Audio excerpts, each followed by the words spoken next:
Hello everybody, FlashRabbit here again in my single player Let's Play Survival World. Welcome back and Happy New Year. I'm back into my normal threads now. I've got rid of the Christmas jumper. It was brilliant, but I got a bit fed up of it. So we're back to normal now. We're in a brand new year and we've got the opportunity to do some really wonderful things. So we're back at the Guardian farm today. Over the Christmas break, after I'd finished with the Land of Christmas Present, I came back here and I did little bits. I've not done a great deal, but I'm going to show you what I have done. We've still got fish all grouped together. I don't know. I want to do something about that, but there's nothing I can do. So I've put some coral into the fish tank. I'd put a couple of bits in last time I saw you, I think, but I've added more. I've also added more outside of the fish tank, just for a little bit of depth, really. I've added more over here as well, and I've started to cover up all the stone and gravel with sand because it looks so much better and cleaner, I think you'll agree. And as I say, I've just put some coral in there. We've got some kelp growing again right up close to the glass and further away, just to give some depth. Now over here, I don't know if you remember me saying, that's what I want to get in there, a dolphin. I did tag one, but I don't know where he's gone. Is he inside? Oh, he could be inside, couldn't he? I could tag him. Maybe I'll do that. So yeah, I don't know if you remember me saying, but I wanted to put some soul sand in here so that we get some bubble columns rising up, but you can't see them because of the glass for some reason, which is a bit annoying. But anyway, it doesn't really matter. So what I'm done here in the main tank for the Guardians, I've put a roof on it. Because what I'm going to do, I'm going to flood that roof and then break all of the netherrack so that the water just flows down into these channels. I've added two of the lava blades, this one you can see and one underneath. So all of this being water, the Guardians will be pushed down, and as you can see down there, I've started to experiment with the layout for blocks because the mobs will be forced downwards at a faster rate if they're against a solid block. So I'm going to put a few blocks in there. It reduces the spawning area, but I think it might make the farm a little bit quicker.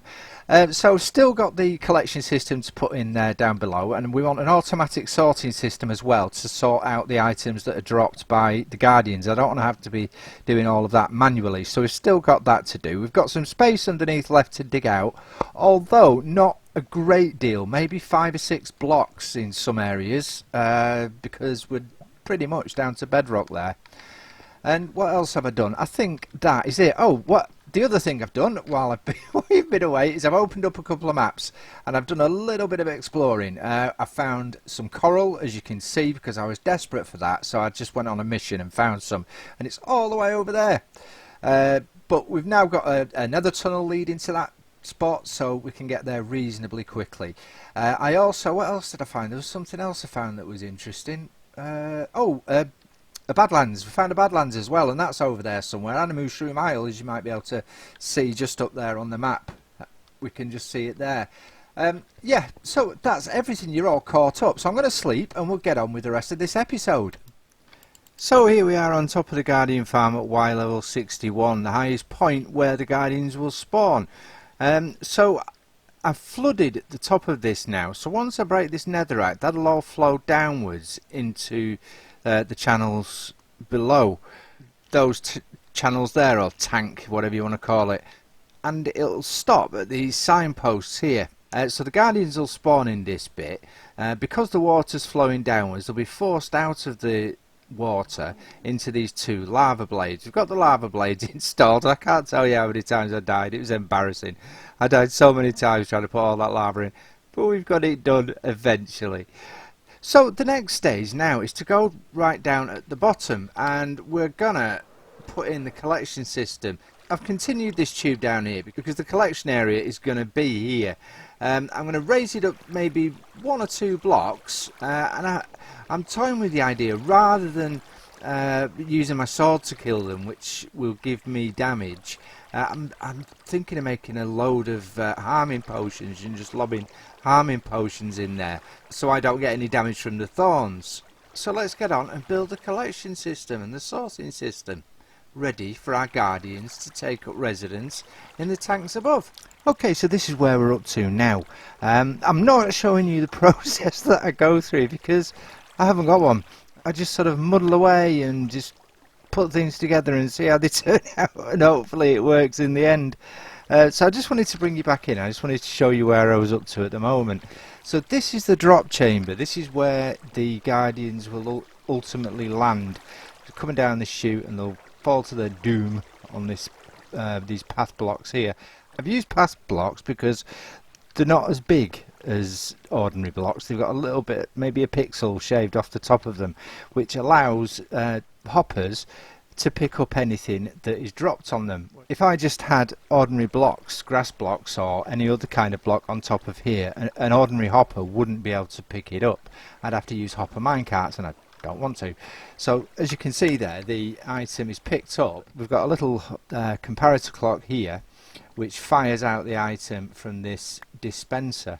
It's going to come along here, or the items, the drops from the guardians are going to come along here in a water stream and then up there in a bubble elevator, because I'm going to have to get them above the sorting system, the sorting hoppers for the sorting system, in order for the items to be sorted into the appropriate chests. Now the other problem I've got is this: if I stand here and whack the guardians with my sword, not only am I going to get damage from the thorns, it's going to knock me back as well, and it's going to keep knocking me back. So unless I'm really on the ball and I keep an eye on my food and energy levels, which I'm very bad at, I've got to say, I could very easily die while I'm collecting XP. So my thought is that if I get a bunch of harming potions and lob them in, hopefully that will do the job for me. At the back there we've got two dispensers. Now they're going to hold water buckets so that we can flood this area if we want to, so that the guardians will take damage in the lava, but they won't take any additional fall damage when they get down here. So that means that they'll be in this area for me to kill and get the XP from them. Or if we turn the water off, they'll just fall. Hopefully, I don't know, because I don't know how far they've got to fall after being put through to lava blades in order for them to take critical fall damage.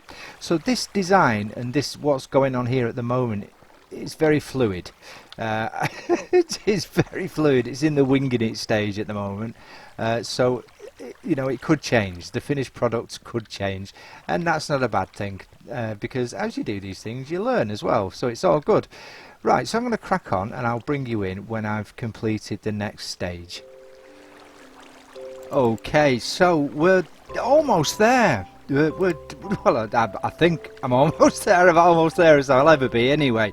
I've just put some chests in there and I don't like how much room they take up, so I'm going to move those back. What I'm going to do, I'm going to dig into this wall and we're going to have the chests flush with this wall.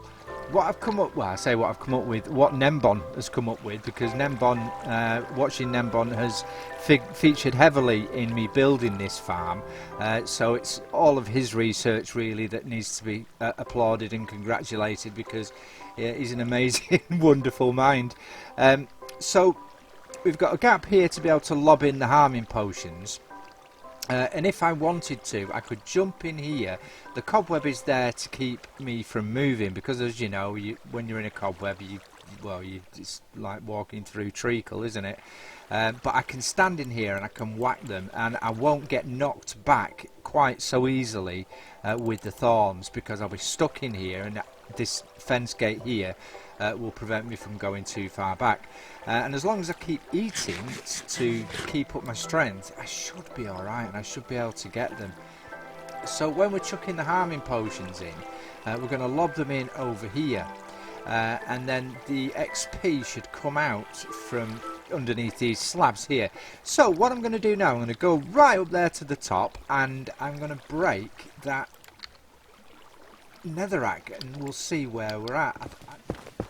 Right, so I'm going to crack on with this. As you can see, what's happening now as I'm breaking it, it's all flowing downwards. Now theoretically I should have some blocks all the way down there to speed up the falling of the Guardians, but I'm hoping that we're not going to need it. I'm hoping we're going to be able to manage.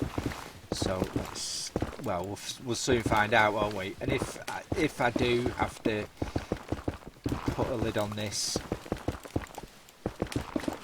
again, it's not too much of a hassle really. And I can put the blocks back. I can put the blocks in place. I'm not too bothered about collecting this netherrack. Floating blocks, I know, but I'm not bothered. I'll just let them despawn. Now, what I do need to do, actually, I need to put a lid on the whole thing up here, because if a water block has access to sunlight, it reduces the chances of a Guardian spawning, and that could be a problem. We've got one down there already, but do you see how they swim? They swim against the current and they try and avoid being pushed down. Now if they were next to a block, they would have very little choice but to go down. There you go, it's gone into the lava there now. Oh, so it's working to a point, isn't it? Let's see how we go. Right. Oh, this is exciting, guys. I've never done a Guardian farm before. Ow! Right, I'm going to have to work out a better way down than that. Let's have a look down here. Where are we? Right, are they dying? Have they come through and died? Nothing in there yet, so I would say not. But this is obviously without the water in the bottom pit. So what I'm going to do, I'm going to sit here and wait for a few to fall through, and we'll see whether they die on impact, whether the drop is enough to kill them. There we go. No, it's not. As you can see there, it's still flapping about, isn't it? So the drop isn't enough to kill them. What I could do, I could lift up these water pads here closer to the lava, which would give them an extra few blocks of drop. But that is only necessary if I'm going to AFK at this place, and chances are actually I'm not going to AFK. So if we flick that on there, the water pushes the Guardians down towards the front of the farm, which allows me to give them a good old bashing when I eventually get down. See, with the thorns there, it's knocking me back. So we're gathering a few of the Guardians in the pit.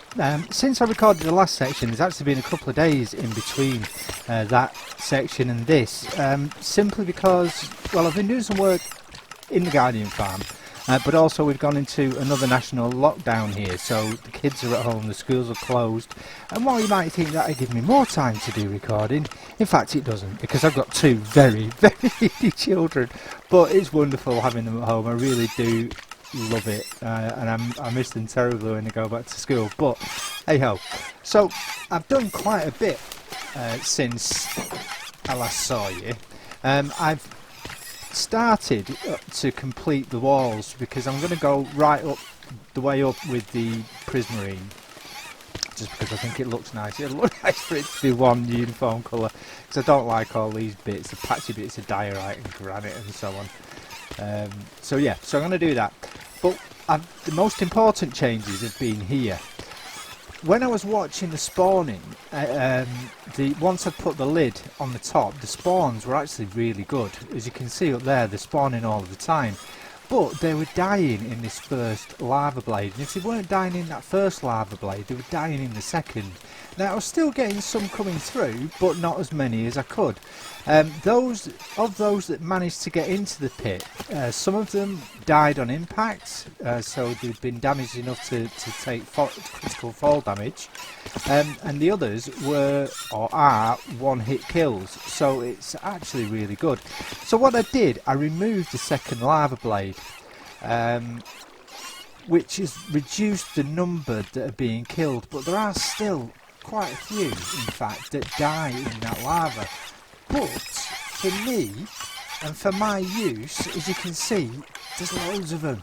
So I don't actually think it's going to cause me too much trouble. I mean, look at that, a load of prismarine shards.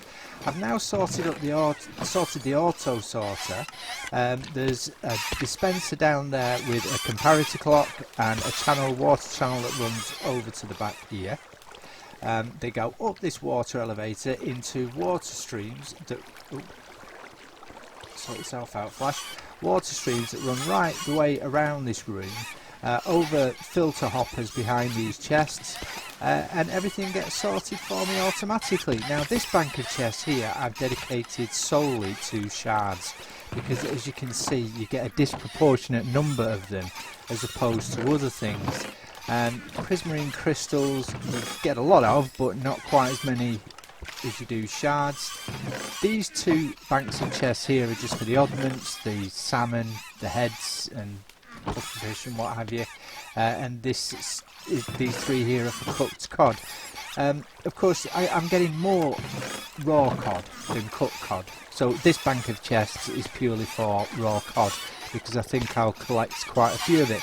So where I left it last time, we were going to try some harming potions to see how...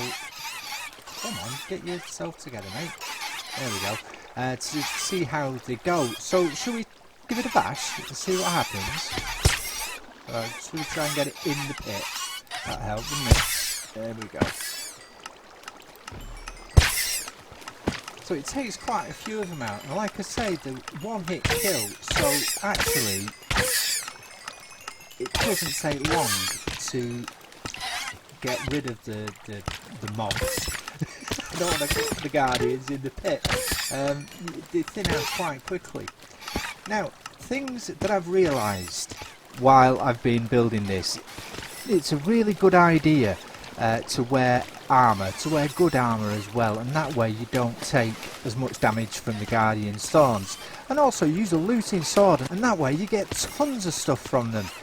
So you get loads of stuff from them, which is absolutely brilliant.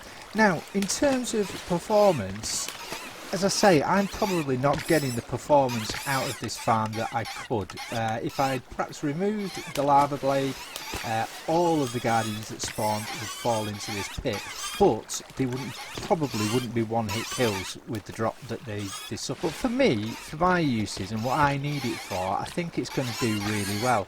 In terms of XP, it's really good. As you can see there, I've got 74 XP points at the moment.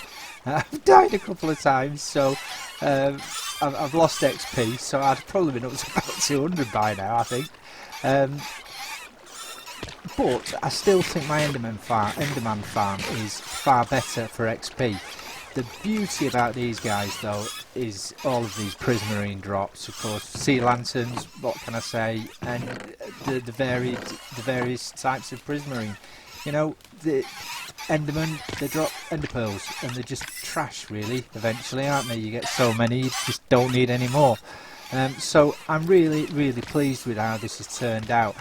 As I say, big points to Nembon for all of his work, because it's helped me incredibly in building this farm, all of the research that he's done, and for me to understand the game mechanics to put this thing together.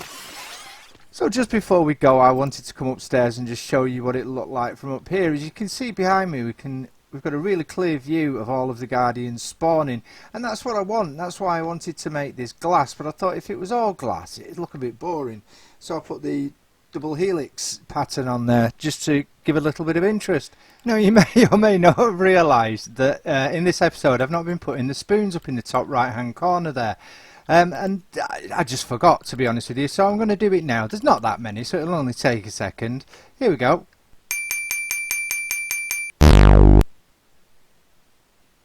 So please do let me know in the comments what you think of it. I'm really proud of it. I'm really happy with the way it's turned out. And better still, let me know in Discord. Join my Discord channel and we can chat there. There's an invite in the description. If you've enjoyed the episode, please press the like button, and if you've really enjoyed it, consider subscribing, because it really does help me out a lot. And if you don't want to miss any of my episodes in the future, press the bell icon and I'll be sure to let you know the next time I upload a video. But for now, Happy New Year! Thank you for watching. Bye!